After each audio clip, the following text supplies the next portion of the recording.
దివ్యవాణి TV ప్రేక్షకులందరికీ శుభోదయం. యేసుక్రీస్తు నామంలో ప్రియులారా, మీ అందరికీ ఈ ఉదయకాలంలో మీకు స్వాగతం చెప్తున్నాను.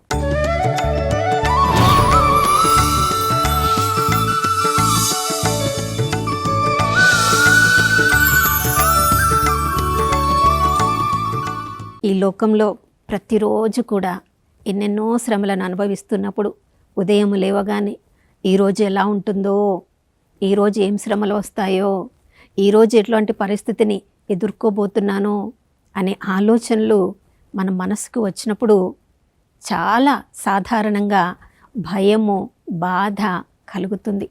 కానీ ప్రియులారా, యేసుక్రీస్తు ప్రభుల వారి ప్రేమ తెలియని వాళ్ళకి అలాంటి భయము, బాధ కలగాలి. కానీ నిన్ను నన్ను ప్రేమించి దేవుడు ఈ లోకంలో ఉన్న వారందరినీ ప్రేమించి తన ఏకైక కుమారుని ప్రసాదించారు.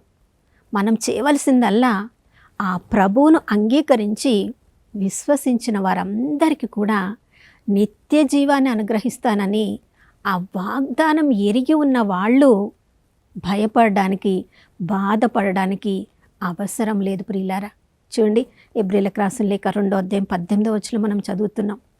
నీ వలే నా వలే యేసుక్రీస్తు ప్రభుల వారు ఈ లోకంలో ఒక సాధారణ వ్యక్తిగా జీవించి మన వలే అన్ని శ్రమలను అనుభవించారు.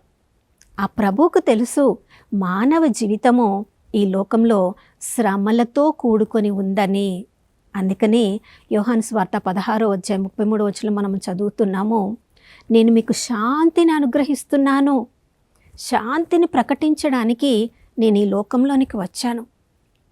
మీరు శ్రమలలో ఈ లోకంలో ఎదుర్కొంటారు, కానీ ధైర్యము వహించండి, ఈ లోకాన్ని నేను జయించాను. ప్రియులారా, శ్రమలు ఉండవు అని ప్రభువు చెప్పలేదు. ఈ లోకంలో శ్రమలు కలుగుతాయి, ప్రభువు కూడా అనుభవించారు. ప్రభువు ఏ పాపం ఎరగని వ్యక్తిగా, కల్మషము లేని వ్యక్తిగా ఈ లోకంలో అందరిని ప్రేమించినప్పటికీ ప్రభువును అర్థం చేసుకొనని వారు, ప్రభు చెప్పే సత్యాన్ని అంగీకరించలేని వారు ప్రభువుని రాళ్లతో కొట్టాలని చూశారు, కొండ మీద నుంచి కిందకి పడద్రోయాలని చూశారు, రకరకాల పేర్లతో పిలిచారు, పాపులకు స్నేహితుడు అన్నారు, బెల్జెబూలుచే నడిపించబడుతున్నవాడు అన్నారు. ప్రభువుకి ఈ లోకంలో ఎలాంటి శ్రమలను మనం అనుభవిస్తున్నామో ప్రభువుకి బాగా తెలుసు. కానీ ఈ శ్రమలను చూసి మీరు భయపడవద్దు, మీరు ధైర్యాన్ని కోల్పోవద్దు. ఈ శ్రమలలో నా వైపు చూస్తే నేను మీకు శాంతిని అనుగ్రహిస్తాను అని ప్రభు చెప్తున్నారు. ఎందుకంటే ఈ లోకాన్ని జయించింది, మృత్యువును గెలిచింది యేసుక్రీస్తు ప్రభుల వారే. అవును ప్రియులారా, అందుకనే రోమీయులకు రాసిన లేఖ 8వ అధ్యాయంలో మనం చదువుతున్నాం, ఈ లోకంలో ఏ శ్రమ, ఏ శోధన, ఏ స్నేహము, ఏ చెడు స్నేహము, చివరికి మరణము కూడా, చివరికి దేవుని దూతలు కూడా ఆ దేవుని ప్రేమ నుండి మనల్ని వేరుపరచలేవు. ఆ ప్రభు ప్రేమ నుండి వేరుపరచలేకుండా మన జీవితాలు ఉంటే, మన దృష్టి ఆ ప్రభువు మీద ఉంటే, యేసుక్రీస్తు ప్రభుల వారి యొక్క శాంతి మనల్ని పరిపాలిస్తూ ఉంటుంది. ఎప్పుడైతే శ్రమల్లో, శోధనలో మన దృష్టిని ప్రభువు మీద నుండి మరల్చి ఈ లోకం వైపుకి మనం మరలుస్తామో, చూడండి, ఎవరైనా ఒక వ్యక్తి తెలియకుండా ఒక గోతిలో పడిపోతే ఎన్ని రకాల ప్రజలు ఎన్ని రకాల మాటలు మాట్లాడుతూ ఉంటారు కదా. కొంతమంది అయ్యో ఎలా పడ్డావు, ఎలా చూసుకోకుండా పడ్డావు అనేవాళ్ళు ఉంటారు. ఆ మాత్రం కళ్ళు మూసుకొని నడుస్తున్నావా అనేవాళ్ళు ఉంటారు. కళ్ళు నెత్తిన పెట్టుకొని నడుస్తున్నావా అనేవాళ్ళు ఉంటారు. నాకు తెలుసు నీకు ఇది జరుగుతుంది, జరగాల్సిందే అనేవాళ్ళు ఉంటారు. అయ్యో ఎలా ఇప్పుడు నీ జీవితం గోతులోనే నువ్వు ఉంటావు అనేవాళ్ళు ఉంటారు. అయ్యో ఇది ఎందుకు జరిగింది నీకు అని మనల్ని చూసి పాపం అనేవాళ్ళు ఉంటారు. వీళ్ళందరూ కూడా మనల్ని చూసి అయ్యో అనేవాళ్ళే. కానీ యేసుక్రీస్తు ప్రభుల వారు ఒక్కరే తన చెయ్యిని చాచి మన చేతిని పట్టుకొని మనల్ని పైకి లేపేవాడు. అవును ప్రియులారా, మనమందరము పాపమని గోతిలో పడి ఉన్నప్పుడు పరలోక సింహాసనాన్ని వదిలి మానవుడిగా, సర్వసాధారణ మానవుడిగా ఈ లోకంలో జన్మించి జీవించి తన ప్రాణాన్నే వెలగా చెల్లించి, శ్రమలు నేను నీ కొరకు అనుభవించాను, నువ్వు ధైర్యంగా ఉండు, నువ్వు శాంతిని అనుభవించు అని పునరుత్థానుడైన ప్రభువు తన శిష్యులకు చెప్పినట్లుగా ఈరోజు మనందరితో కూడా చెప్తున్నారు. ఏ శ్రమలను, శోధనలు చూసి ఈరోజు మనం భయపడుతున్నామో, బాధపడుతున్నామో, శ్రమలను, శోధనలు చూసినప్పుడు మనకు భయం, బాధ కలగవచ్చు. వాటిని అతీతంగా మనల్ని నడిపించే ప్రభు వైపు మనల్ని చూసినప్పుడు, చూడండి, లోకంలో గర్జించు సింహంలాగా సైతాను ఎవరెవరిని ఏ పాపంలో, ఏ దోషంలో ఎవరిని ఎలా కిందికి లాగాలని, శ్రమ పెట్టాలని దుష్టుడు సైతాను ప్రయత్నిస్తూనే ఉంటాడు. కానీ మనల్ని శ్రద్ధ వహించే దేవుడు మనకున్నాడని ఎవరెవరు విశ్వాసంతో ఆ సిలువ వైపు, ప్రభు వైపు చూస్తున్నారో వారందరి హృదయాలు కూడా ఆ శ్రమల మధ్యలో కూడా శాంతికరమైనవిగా, వాళ్ళు చిరునవ్వుతో వాళ్ళ జీవితాలను జీవిస్తూ ఉంటారు. చూడండి, అపోస్తుల జీవితంలో అందరూ కూడా శ్రమలు పడిన వాళ్ళే, కొరడా దెబ్బలు తిన్నవారే. అపోస్తులైన పేతురు, యోహానులు అపోస్తుల కార్యంలో మనం చదువుతున్నాము. వాళ్ళు సత్య సందేశాన్ని మీరు బోధించవద్దు, ఆ ప్రభువుని గురించి చెప్పవద్దు, ఆ ప్రభు చూపించిన మార్గమును గురించి మీరు ఎవరికి చెప్పవద్దు అన్నప్పుడు వాళ్ళు అంటున్నారు, దేవుని ఆమోదం కోసం మేము జీవించాలా, మనుషుల ఆమోదం కోసం మేము జీవించాలా? దేవుడు చెప్పమన్నట్లు మేము చెప్పాలా, మనుషులు మీరు చెప్పినట్లుగా ఈ సత్య సందేశాన్ని చెప్పకుండా మేము ఉండాలా? మీరు ఎన్ని కొరడాల దెబ్బలు చెప్పినా, ఎన్నిసార్లు మీరు చెరసాలలో వేసినా ఆ ప్రభుని గురించి చెప్పకుండా మేము ఉండలేము. ఈ కొరడా దెబ్బల్లో, శ్రమల్లో కూడా ఆ ప్రభు ఇచ్చే శాంతిని మేము అనుభవిస్తూ ఉన్నాము. చూడండి, వాళ్ళు చెరసాలలో వేయబడ్డప్పుడు ప్రభువు పునరుత్థానుడై పరలోకంలో సంతోషంగా ఉండి అక్కడ మన గురించి పట్టించుకోకుండా ఉన్నాడా?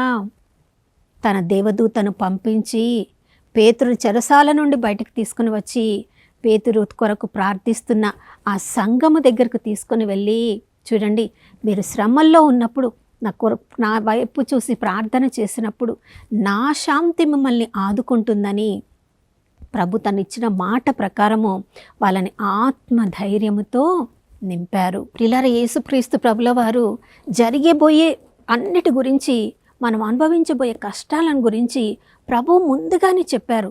యోహాను సువార్త 16వ అధ్యాయంలో మనం చదువుతున్నాం. కొద్ది కాలం నేను మీతో ఉంటాను, మరికొంతకాలం అయిన తర్వాత నేను పరలోకపు తండ్రి దగ్గరికి వెళ్ళిపోతాను, నేను మీతో ఉండను అని చెప్తున్నప్పుడు అది శిష్యులకు అర్థం కాలేదు. వాళ్ళు ఒకరినొకరు ప్రశ్నించుకుంటున్నారు. కొద్ది కాలం మనతో ఉండడం, తర్వాత మన దగ్గర ఉండకపోవడం, ఇదంతా ఏంటి అని వాళ్ళు ఒకరినొకరు ప్రశ్నించుకోవడం ప్రభువు చూసి, జరగబోయేది నేను మీకు ముందుగానే చెప్తున్నాను. ప్రియులారా, చూడండి, చాలామంది అద్భుతాల కొరకు, విడుదల కొరకు, స్వస్థత కొరకు యేసుప్రభుకు ప్రార్థన చేస్తే ఇవన్నీ జరుగుతాయని, వాళ్ళు క్రైస్తవ మార్గంలో అనుసరిస్తే ఇవన్నీ ఆశీర్వాదాలు మనం పొందుతాం, ఏ శ్రమలు ఉండవు, శోధనలు ఉండవని, అది అలాంటిది క్రైస్తవ మార్గమే కాదు. స్వస్థతలు, ఆశీర్వాదాలు అన్నీ పొందుతాం, కానీ శ్రమలను కూడా అనుభవిస్తాము. ఆ శ్రమలను, శోధనలు అనుభవిస్తున్నప్పుడు కూడా ఆ ప్రభు యొక్క శాంతిని మనం జీవితంలో మనం అనుభవిస్తాము. ఒక జరిగిన సంఘటన ఇలా నేను చదివాను ప్రియులారా. 1877 సంవత్సరంలో ఒక నౌకాయానం చేస్తున్న ఒక కుటుంబం గురించి ఇలా నేను చదివాను. తండ్రి అమెరికా దేశంలో అతడు ఒక డాక్టర్గా ఉన్నాడు. తల్లి తన యొక్క 4 పిల్లలతో వేరే దేశం నుండి అమెరికాకు ఆమె నౌకలో ప్రయాణిస్తూ ఉందంట. ఇంకా కొన్ని రోజులలో తమ నౌక ప్రయాణాన్ని ముగించి తమ తండ్రితో చేరతామని ఆ పిల్లలు ఎంతో సంతోషిస్తున్నారు. ఎన్నో నెలల నుంచి ఆ ప్రయాణం కొరకు వాళ్ళు సిద్ధపడుతూ ఉన్నారు. ఎప్పుడెప్పుడు నాన్నగారి దగ్గరికి వెళ్తామా, ఎప్పుడెప్పుడు అమెరికాకు వెళ్తామా అని తమ ప్రయాణికి కావలసిన అన్నీ కూడా సిద్ధపరచుకున్నారు. వాళ్ళు ఆ నౌకలో ప్రవేశించారు, ప్రయాణిస్తూ ఉన్నవారు. ఎప్పుడెప్పుడు ఇక మనము తీరం చేరుతామా అని ఆ సంతోషంలో ఉన్నప్పుడు అనుకున్నని విధంగా అంత పెద్ద నౌకకి ఒక చిన్న పడవ ఎక్కడో వచ్చి అనుకునే రీతిలో అది తాకినప్పుడు ప్రియులారా ఆ ప్రమాదానికి ఆ పెద్ద నౌక నీటిలో మునగపోవడం ఆరంభించింది. ఆ పడవలో ఓడలో నౌకలో ఉన్న వాళ్ళందరూ కూడా నీటిలో పడిపోతూ ఉన్నప్పుడు ఈ 4 పిల్లలు కూడా నీటిలో పడిపోతున్నప్పుడు ఆ తల్లి ప్రయత్నిస్తూ ఉందంట. ఎలా అయినా వీళ్ళని రక్షించాలి, తమ తండ్రి దగ్గరికి చేరాలి, ఎన్నెన్నో కలలు కన్నారు వీళ్ళు, ఈ నీటిలో నేను వదలలేనని ఎంతగా తను ప్రయత్నించినప్పటికీ కూడా తన కళ్ళ ముందే ఆ 4 పిల్లలు నీటి లోపలి తను కూడా నీటిలో వెళ్తుంది. 4 పిల్లలు కూడా నీటి లోపలికి వెళ్తున్నప్పుడు వాళ్ళు శ్వాస ఆడక వాళ్ళని బాధపడుతూ ఉన్నప్పుడు ఆమె ఒక ప్రార్థన చేసిందంట. ప్రభా, నీ చిత్తమైతే ఈ పిల్లల్ని కాపాడు. ఎన్నెన్నో ఆశలతో వాళ్ళు ఈ ప్రయాణాన్ని ఆరంభించారు, కానీ వీళ్ళు చనిపోవాలని నీ చిత్తమైతే దాన్ని తట్టుకునే కృపను నాకు ఇవ్వు. ఈ వార్త నా భర్తకి చేరినప్పుడు ఆయన కూడా తట్టుకోగలిగిన శక్తిని, శాంతిని మాకు ప్రసాదించు. మీ 5 ఏమైపోతున్నామో మాకు తెలియదు, నీ చిత్తమే జరుగునుగాక అని ఆమె ప్రార్థిస్తూ ఉందంట. తర్వాత ఏమి జరిగిందో తెలియదు. ఈ ప్రమాదం జరిగిన 2-3 రోజులకి ఆమె ఒక ఆసుపత్రిలో కళ్ళు తెరిచినప్పుడు తను ఒక ఆసుపత్రిలో ఉన్నట్లు చూసిందంట. ఎలా ఇక్కడికి నేను వచ్చాను, మొదట తానే గుర్తుపట్టుకోలేకపోయిందంట. నేను ఎవరు, ఎక్కడ ఉన్నాను, ఎందుకు ఆసుపత్రిలో ఉన్నాను అని అడిగినప్పుడు ఆ నౌక ప్రమాదం గురించి వాళ్ళు గుర్తు చేసినప్పుడు అప్పుడే తనకి తన 4 పిల్లలు గుర్తుకొచ్చారంట. నా 4 పిల్లలు ఎక్కడా అని అడిగినప్పుడు వాళ్ళు ఎంతో నెమ్మదిగా వారిక లేరు అని చెప్పినప్పుడు కన్నీరు మున్నీరుగా ఏడ్చిందంట. ప్రియులారా, నా కళ్ళ ముందే నా పిల్లల్ని నేను కోల్పోయాను కదా, కానీ తను చేసిన ప్రార్థన గుర్తుకు వచ్చిందంట. ప్రభా, నీ చిత్తమైతే వాళ్ళని కాపాడు. ఒకవేళ వాళ్ళు మరణించడం, ఈ లోకంలో వాళ్ళు నశించకుండా ఈ సమయంలోనే వాళ్ళు నీ దగ్గరికి రావడం నీ చిత్తమైతే దాన్ని తట్టుకునే కృపను నా భర్తకివ్వు. అప్పుడు ఆమె బ్రతుకుతుందని ఆమె అనుకోలేదు, కానీ ఆమె చేసిన ప్రార్థన గుర్తుకు వచ్చి దాన్ని తట్టుకునే శక్తి నువ్వు నాకు ఇస్తావయ్యా, మరి నా భర్త పరిస్థితి ఏంటి అని తన భర్త గురించి అడిగినప్పుడు ప్రియులారా, అప్పటికి ఇంకా ఆ సందేశాన్ని పిల్లల గురించి తమ భర్తకు చెప్పలేదంట.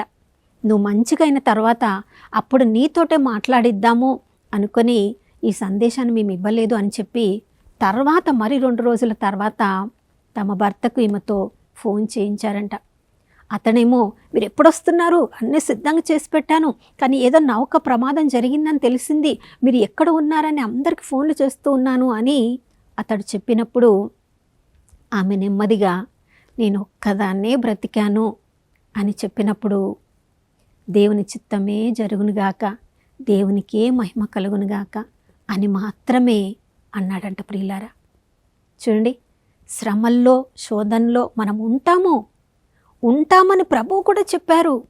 మీరు ఈ లోకంలో శ్రమలు అనుభవిస్తారు, కానీ ఆ శ్రమల మధ్యలో మీరు ధైర్యాన్ని కోల్పోవద్దు.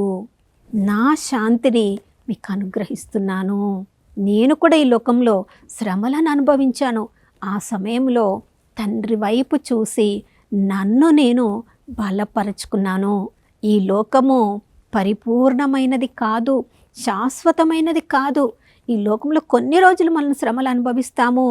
మనము నమ్మదగిన వారముగా ఉంటే తిరిగి పరలోకపు తండ్రితో మనం ఐక్యమైపోతాము. మనము నిత్య జీవ వారసులుగా మనం లేపబడబోతున్నాము. మరణము తండ్రి ప్రేమ నుంచి మనల్ని వేరు చెయ్యలేదు అని సత్య సందేశాన్ని వాళ్ళు తెలుసుకున్నట్లుగా ఈరోజు మనం కూడా ప్రతి క్షణం దాన్ని గుర్తు చేసుకుందాం. శ్రమలు శోధనలు దేవుని ప్రేమ నుంచి మనల్ని వేరు చేయడానికి కాదు, కానీ ప్రియులారా, ఆ పరిస్థితులలో కూడా నా తల నుండి ఒక వెంట్రుక కింద పడిన దేవుని చిత్తం లేనిది అది జరగదు. కాబట్టి నా పరిస్థితి అంతా కూడా ప్రభువుకి తెలుసు. ఆయననే నాకు విడుదలను కలిగిస్తారు. ఆ ప్రభు యొక్క శాంతిని నేను అనుభవిస్తానని మన పరిస్థితినంతా ప్రభు నాకు అర్పించినప్పుడు ఎలా దాని నుంచి బయటపడాలో మార్గం ప్రభువే మనకు చూపిస్తారు.